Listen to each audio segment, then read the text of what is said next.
Começando então mais um papo de pesca aqui no Loucos por Barcos, na edição de São Paulo Boat Show 2023. Estou aqui com o Eduardo, estou com o Marcelo, representando o estaleiro Victory. Grande prazer receber vocês aqui. Igualmente. Já são figuras conhecidas não só no mundo náutico, como também nos salões, né, do Boat Show.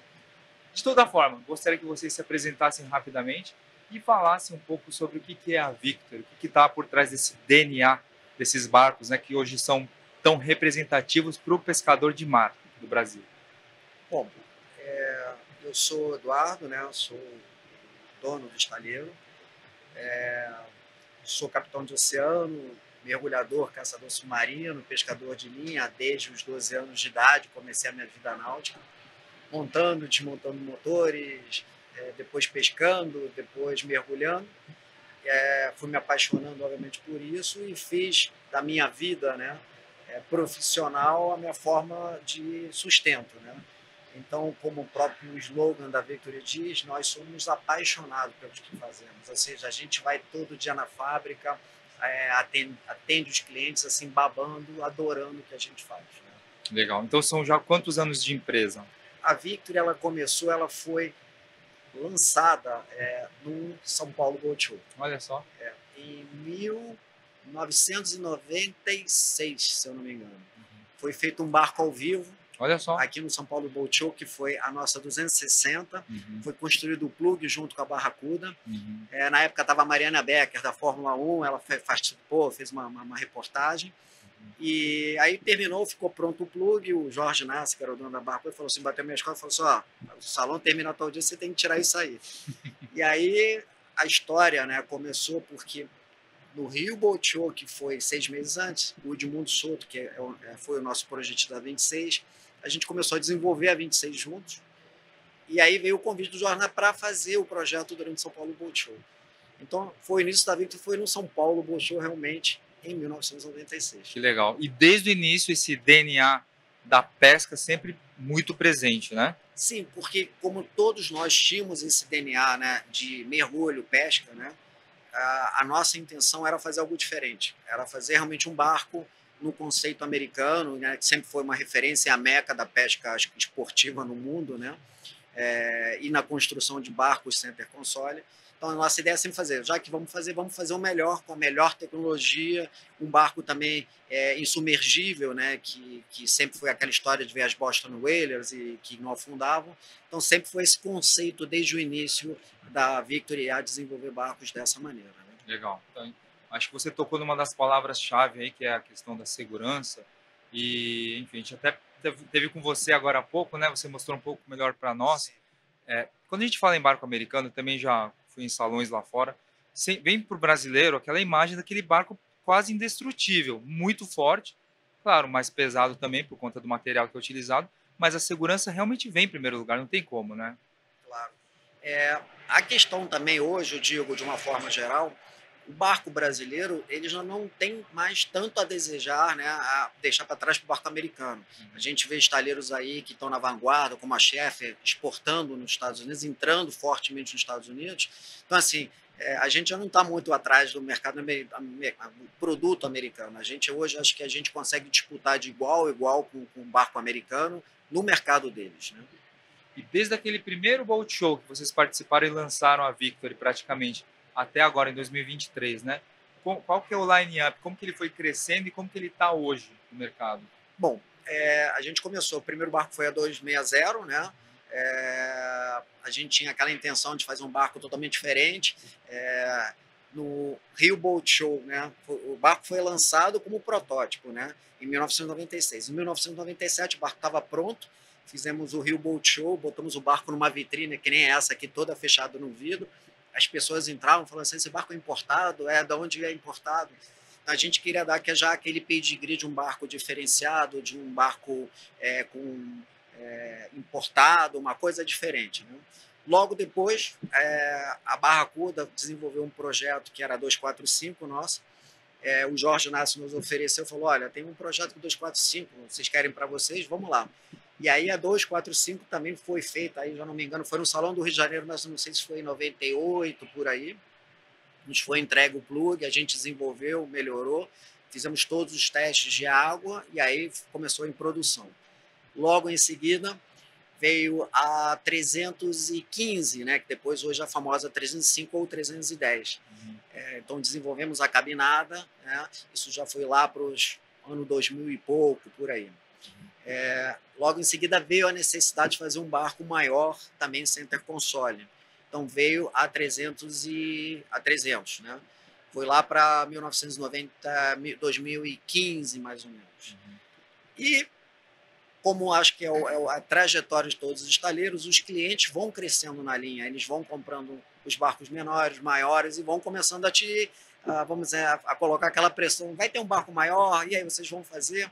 E aí veio o projeto da 398, né, que foi, vamos dizer assim, coroou todas essas quase 2 décadas de estaleiro, né? E a 398 foi um projeto de 3 anos, né, do zero. A Victory não copia barcos, a Victory projeta barcos desde o início, é uma das coisas que orgulha a gente, né? Todo mundo entra no stand e fala assim, esse barco é cópia de que barco? E a gente fala, não, a gente tem uma biblioteca desde o início provando que o barco foi todo projetado, testado, protótipo, passo a passo, e foram 3 anos de projeto, e o barco foi lançado no Rio Boat Show, né, do ano passado, né, quando nós começamos a entregar as primeiras unidades. Agora são 8 barcos desses navegando o Brasil afora, né? Parabéns, viu? E falando da 398, o Marcelo já deu uma palhinha antes da abertura oficial do nosso bate-papo aqui. Já foram algumas pescarias na região lá do pré-sal, saindo do Rio de Janeiro, é isso? Rio de Janeiro e São Paulo. Conta para nós um pouco dessa experiência de pescar lá fora. A pescaria lá fora consiste em pescar em volta das plataformas de petróleo lá existentes. Tem algumas pescarias antes, na quebra da plataforma continental, que a gente chama nas 50 milhas lá no Rio de Janeiro. Você faz um pouco de pescaria de fundo e depois parte para a pescaria nas plataformas. A mais próxima fica a 86 milhas, a mais distante fica a 127 milhas. Então, nós primeiros fazemos um circuito. Passamos, pescamos um pouco de fundo na quebra da plataforma continental, vamos até a primeira plataforma. Se tiver peixe, a gente pesca, depois vai mais para fora, passa a noite pescando, pesca até o meio da manhã, volta, para novamente na plataforma continental, na quebra. Aqueles badejos grandes ali? Chernes, peixe mais de maior profundidade. Lírio é o maior atrativo, namorados, olho de cão, mais para terra, pargo. Varia, de cada profundidade tem um tipo de pescado alvo, digamos assim. Entendeu? E retornamos. A 398 ela dá um conforto ímpar, porque é o único barco realmente que tem total autonomia e segurança para você se deslocar lá fora hoje no Brasil. Eu não conheço até agora nenhuma outra embarcação que tenha essa autonomia. Nós estamos falando então de uma distância total navegada e de um tempo total de pescaria com motores ligados praticamente o tempo inteiro de quanto? De mais de 300 milhas. 300 milhas. Então, realmente. E o tanque de combustível são quantos litros? 1.500 litros. Então, não é qualquer barco que vai ter uma autonomia dessa.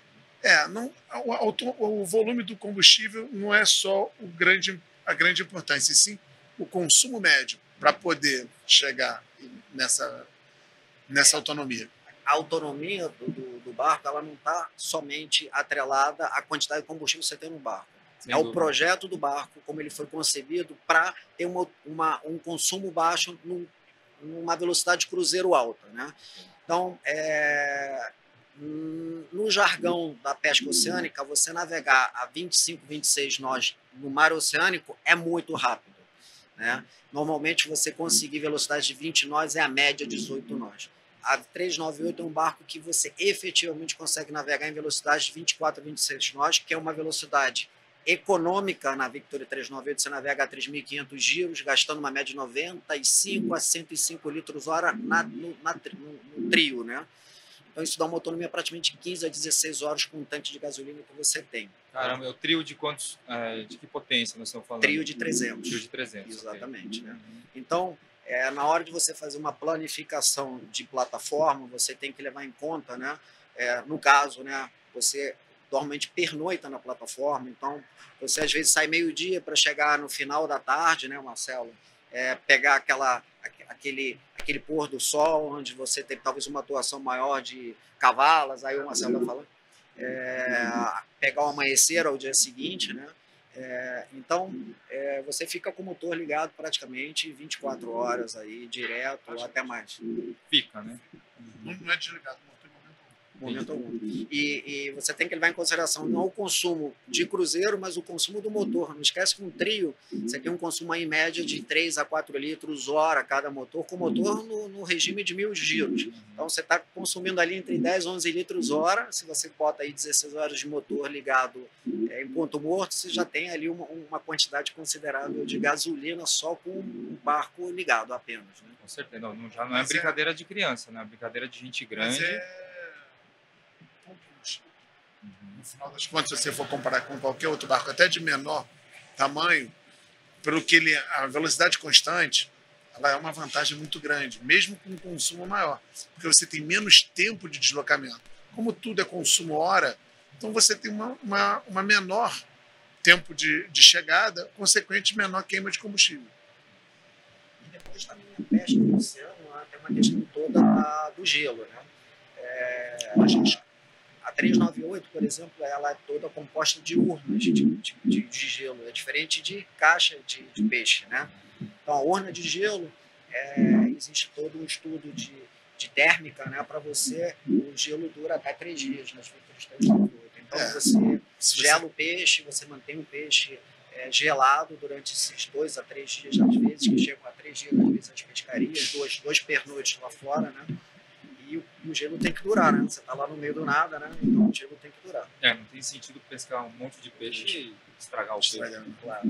O peixe volta, as urnas duram, geralmente são muito eficientes. Você ainda tratando o gelo, colocando um pouquinho de sal, um pouquinho de álcool, que abaixa a temperatura radicalmente, ele endurece, ele dura muito mais. Olha só. Teve um episódio numa viagem que nós fizemos para a região dos lagos, o gelo durou na proa da frente 5 dias. 5 dias? 5 dias. Sem ninguém mexer, quietinho ali? Não, tirando o gelo todo dia, tirando o gelo, abastecendo as geleiras com bebida, com comida, tampa de novo, bota um pouquinho de sal. 5 dias? 5 dias.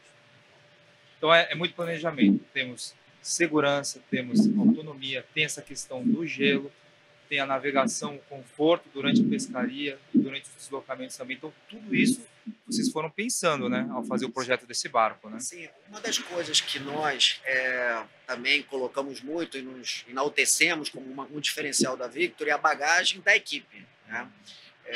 A gente, tanto o Marcelo como eu, como o Edmundo, que é o projetista, somos pessoas que desde os 12, 15 anos estamos navegando, né? Então, se você soma aquela etapa da pescaria de caça submarina, que você ia todo dia pescar, a gente ganhava dinheiro com pescaria, vendendo peixe para os restaurantes finos, chiques do Rio. Você ia todo dia e voltava, eram 20, 25 milhas, navegação, um dia de pesca. Você transforma isso em 20 dias, 22 dias que você pescar, você navegou em um mês, né, praticamente ali 700 mil milhas. Transforma isso em um ano, são 12 mil milhas. Transforma em 10 anos, são 120 mil milhas. Então, assim, a nossa bagagem de navegação são acima de 150 mil milhas, cada um de nós. São 8 voltas ao mundo, praticamente na linha do Equador. E tudo isso a gente transforma na hora de fazer um projeto. Tudo isso a gente transforma na ergonomia, na necessidade do planejamento de gasolina, gelo. É toda uma logística que existe por trás, né? Que muitas vezes... E conforto, né? Também. Pernoita no mar precisa de um pouco de conforto, senão se acaba. O atum só dá à noite, você tem que ficar pescando a noite inteira, ergonomia que o barco tem. Isso é levado em conta na hora de você fazer um projeto de um barco para pesca oceânica. O alimento quente que faz uma diferença danada lá fora. E como que isso é resolvido? Essa parte do alimento? Na 398 tem uma churrasqueira que é imbatível. Um gourmet ali, dá para fazer um churrasco. A gente vai pescando, chega lá, bota a costela está pronta, a costela. Existe uma... Faz peixe direto. Uma coisa que aconteceu na primeira vez com esse cliente, ele não acreditava na churrasqueira, então colocou logo 5 horas da manhã, na hora que estavam saindo. Quando chegaram na plataforma 10 horas da manhã, a costela estava desmanchando, então tiveram que tomar de café da manhã a costela. Ele esperava comer ao meio-dia, 1 hora. Né? Caramba, belo café da manhã reforçado. Café reforçado. Que legal. Então, já estou entendendo. Então, da mesma maneira, vocês pegam os barcos de menor porte, existe o mesmo planejamento, porque a logística, o funcionamento, numa pescaria tipo day use, para você ir num lugar mais perto, até 50 milhas vai ser o seu limite, já vai ser um pouco diferente. Mas vai ter outras exigências também, né? Por exemplo, na pescaria de 50 milhas, vamos dizer aqui, no Rio de Janeiro, que é a minha praia, você, numa Victory, você tem um consumo de combustível muito pequeno. Numa condição de mar boa, você gasta um mínimo de custo, vamos dizer aí, uns 250 litros, no máximo 300 se curricar, porque curricando você fica o tempo inteiro num giro maior para isso. Um tanque tem 570 litros, então você pode pescar 2 dias seguidos, digamos assim, com a mesma atividade. Isso é 30 pés, porque o que tem acontecido, né, nos últimos 10 anos, assim, o privilégio de pesca oceânica, né, há 10, 15 anos atrás, era um privilégio só das cabras massas, 50 pés, das Rio Stars, só quem tinha barco muito grande. E, ao contrário do que acontecia no Brasil, nos Estados Unidos já era praxe você ter uma center console e pescar lá nas Bahamas e pescar no Golfo do México sem nenhum problema. Então, essa tendência ela foi vindo ao Brasil, né, com também um pouco, acho que colaborou a confiabilidade dos motores de popa, né, que foram aumentando, 4 tempos, a caída do consumo, né. Então, assim, ficou mais inclusivo socialmente falando para o pescador que com menos recurso poder pescar num barco menor na pescaria de oceano. Então, hoje você tem barcos, nossas 26 pés, nossas 30 pés, estão pescando aí nas primeiras plataformas de 80 milhas, todo mundo sem nenhum problema. Né? Olha só, sem precisar levar galão de combustível, que isso é uma prerrogativa, de segurança e desconforto de você ter que abastecer o barco, reabastecer o barco no mar, e principalmente com relação ao gelo. É muito incômodo numa pescaria dessa você ter que levar vários iglus recheados de gelo. Como as urnas térmicas da Victory, elas seguram mesmo, né? Segura. Você chega, por exemplo, eu chego da pescaria, eu não mexo no peixe. Só salpico o gelo por cima, fecho. Só no dia seguinte que eu vou pensar o que eu vou fazer com o peixe, como vai tratar, etc, etc. A maioria dos donos de Victory fazem a mesma coisa. Não utilizam. Quem quiser levar iglu, leva, mas não tem a menor necessidade. Até a pessoa, muita gente compra achando que vai precisar. Mas depois a pessoa, o iglu e os indiscretos só fica para transportar para as residências, etc, etc. Entendeu? Poderia ter deixado no carro perfeitamente. Né? Exatamente. Vai ganhando espaço, você vai ganhando conforto, vai ganhando uma área mais livre para você não se machucar o barco. Você tropeça, cai naquele negócio, se tiver com peixe, você pode se machucar. Uma pescaria é perigoso, verdade seja dita. Ainda mais oceânico. Escavalas, dourados. Pelo nosso pouco tempo de bate-papo, já dá para perceber o grau de especialização de vocês e o conhecimento profundo na pesca. Quer dizer, o barco ele já nasceu com esse propósito de servir ao pescador com excelência. A gente percebe isso, né? Mas vocês também atuam na parte de lazer, de passeio também. A gente vê um movimento contrário de muitos estaleiros que partem, começam com barcos mais de passeio e querem começar a navegar, vamos dizer assim, pelas águas da pesca. Com vocês, pode-se dizer que foi praticamente o contrário? O Eduardo... a intenção é essa, né? Vamos dizer assim que você, na hora que você compra um carro, um Mercedes, uma Ferrari, e sabe que ela foi testada na Fórmula 1 exaustivamente, você diz, caramba, né? Se lá na Fórmula 1 dá certo, né? Aqui eu estou com um carro ótimo.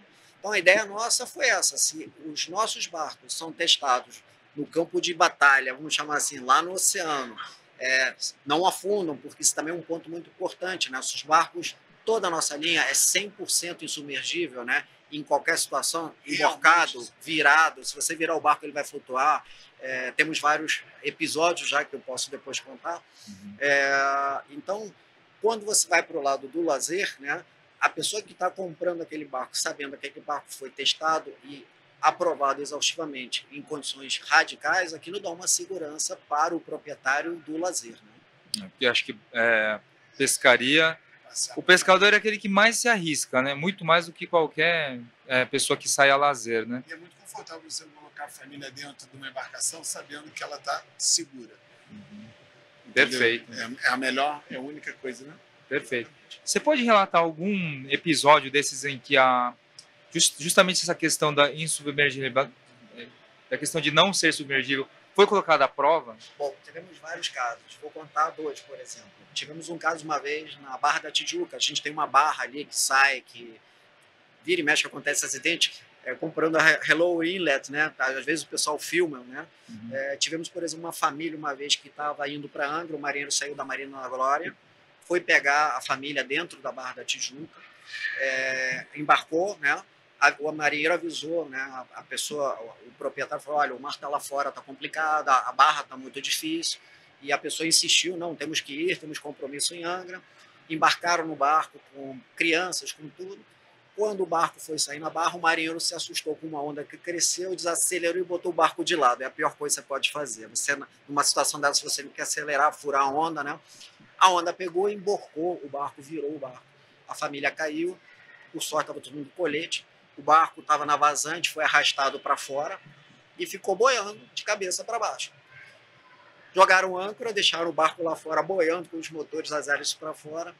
E depois esse barco foi rebocado durante quase 12 horas de cabeça para baixo até a Marina da Glória. Ficou 3 dias de cabeça para baixo, amarrado no cais da Marina da Glória, e depois foi emborcado, dado volta. A gente tem larga biblioteca de fotos. Outro caso muito engraçado não digo, mas foi no sul do Brasil. Um cliente uma vez me liga e fala assim, Eduardo, tive um acidente, o barco afundou. Eu falei, como o barco afundou? O barco não afunda, não. Na verdade, o barco virou. E como é que o senhor fez isso? Eu estava pescando de noite e na hora de voltar vi 2 luzes de 2 traineiras e decidi passar no meio. Só que uma traineira estava rebocando a outra. E são traineiras de 15, 18 metros, aquelas profissionais. Na hora que eu passei no meio, o cabo prendeu no meu hard top. Eu fiquei que nem uma tirolesa. E aí eu fui andando, a traineira que vinha atrás rebocada passou por cima da gente e emborcou o barco. Uau! E aí nós ficamos à noite à deriva, em cima da quilha do barco. O barco não salvou a vida, porque a gente estava sem colete, não esperava ter que virar. E nós ficamos em cima do barco a noite inteira esperando o resgate. No dia seguinte foram atrás da gente e nos encontraram em cima da quilha. Né? A traineira não ajudou? Nem se deram conta, porque era de noite, né? Então a traineira que vinha atrás rebocada nem soube do que aconteceu, ninguém se deu conta. Entendi. Deu aquele choquinho, mas não pararam, não averiguaram. Seguiram em frente. E graças a isso a Victory salvou a vida dessas pessoas. No dia seguinte foram atrás deles, encontraram, rebocaram o barco, desviraram, e todas essas Victories que emborcaram hoje estão aí navegando aí sem nenhum dano colateral e sendo usados. Histórias com final feliz, né? E ainda temos outras, a 245 também, que virou na Laje de Santo Antônio e Ipanema, né? Aquela 265 que pegou fogo até a linha d'água. Temos uma que pegou fogo até a linha d'água e não afundou. O barco ficou à deriva. Foi resgatado, quase maricado. Foi resgatado ainda com 80 litros de combustível dentro do tanque. Tá brincando. Que não inflamou, fogo. Não? E aí a Marinha exigiu ao proprietário que ele fosse lá resgatar o barco, que ele pensou que ia afundar, mesmo toda queimada, com os motores pendurados. Alguns motores pendurados, ele teve que ir lá contratar uma para rebocar a Marina da Glória. Não tinha acostado, o barco só tinha do Shine para baixo e ainda flutuava. E os motores. Então, mesmo que o cara, se der um lápis de loucura nele e quiser afundar o barco, ele não vai conseguir. Não vai conseguir. Não tem jeito. Nem implodindo, as peças não boiaram. Não tem nada aqui. É por impenetrabilidade. A densidade do material é menor que a da água. Não tem como afundar. Não tem como. Fisicamente é impossível. Olha a água. Entendi. Muito bom. E quem quiser ver, porque eu sei que vocês têm materiais que mostram esse processo todo de fabricação, né? Como que o pessoal pode se aprofundar um pouco mais, se inteirar? Bom, aqui no salão nós montamos um laboratório, o Victory Lab, exatamente para demonstrar todos esses diferenciais, mostrar passo a passo a parte construtiva, mostrar cientificamente, né, o que a gente está falando, né, com a parte toda. Tem um aquário lá mostrando que a peça, o que boia, o que não boia, a densidade, a parte de flexão, a parte de resistência, porque não é só a questão de não afundar, a questão também da nossa tecnologia, ela faz um produto 3 vezes mais leve e 5 vezes mais resistente. Né? Olha só. Então, temos um laboratório lá para quem quiser lá aprender, conhecer e ver como é que tudo isso influencia, né, no produto final. Vai acabar o salão e muita gente, infelizmente, não vai poder vir aqui pessoalmente, né? Mas nos canais de vocês também existe material? Nós temos toda essa informação no YouTube, né? No nosso canal, né? Lá nós temos um playlist chamado Fabricando com a Victory, né? E temos um playlist lá Por que a Victory não afunda. E aí um outro playlist também 3 vezes mais resistente, 3 vezes mais leve. Além disso, as nossas revendas a partir de agora, tanto no Paraná como em São Paulo, a Selmar, elas vão ter esse laboratório montado na própria loja. Ah, que legal. Então, as pessoas de São Paulo ou do Paraná poderão ir às lojas, né, da Sport Náutica, né, no Paraná e na Selmar, e ter esse laboratório montado. O nome do canal é Victory Yachts mesmo? Tem algum... Isso, Victory Yachts, é o Só nosso procurar. canal no YouTube. Legal. Eu vou, antes da gente encerrar, queria saber se tem algum spoiler para alguma novidade, se tem algum projeto novo de vocês em vista. Temos. 2024 traz bastante novidade na Victory, né? A gente está aumentando a família da Victory. Olha aí.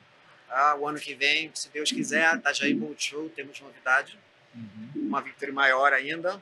E final do ano que vem, uma Victory maior ainda cabinada. Opa, então quem acompanha os Boat Shows vai ver em primeira mão, né? Com motores de polpa da Mercury, os V10 aí. Quem sabe que isso até uma intermediária, né? E tá também entrando uma intermediária entre a nossa linha 300 e a nossa 398 também. Bastante coisa, hein? Tem que trabalhar muito, hein? Estamos trabalhando já nisso e já está em processo na fábrica, já nesses projetos. Estamos todos ansiosos para ver essas novidades. Pessoal, muito obrigado, tá? Sucesso para vocês e até um próximo Boat Show, né? Até o próximo Boat Show. Muito obrigado. Obrigado. Valeu.